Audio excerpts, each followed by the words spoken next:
A return to Sydney is reportedly being planned by the wife and children of notorious Australian IS fighter Khaled Sharrouf because of poor living conditions in Syria. Live now to Today Sydney reporter Chris Urquhart for more. Chris, good morning again. What more do we know about their plans?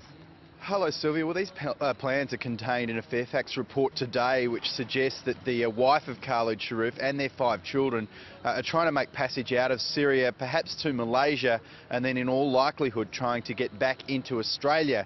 Interesting that this comes in the context this week of the debate about revoking citizenship of people who go off to fight for Islamic State, but it raises the question, what do you do about in this case, their wife and their children who may not have had any say at all in going over there, at least as far as the children are concerned. Now, they all went over there in late 2013. Khaled Sharrouf, as we know, was convicted of terrorism offences in Australia, spent time in Australian jails, went over there to fight, has certainly been the most prolific of the Australians over there. We've seen the images and the awful images of his children holding severed heads, dressed in battle uniforms and that sort of thing.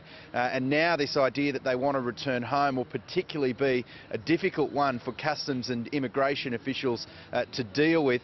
At this stage, all we know is that they are trying to make passage. They've used Khaled Sharrouf's wife's mother to try and get them back here to Australia, but security agencies are monitoring the whole family, and that's why they're on top of this. In terms of whether they will make it back or not, it's just not entirely clear. One thing we know for sure, it seems that Khaled Sharrouf will remain over there in Syria, as he is certainly wanted back in Australia and would find himself in all likelihood inside a jail cell if he ever returns. Sylvia? And we will be speaking to the Immigration Minister on the citizenship debate. That's coming up at 7 o'clock this morning.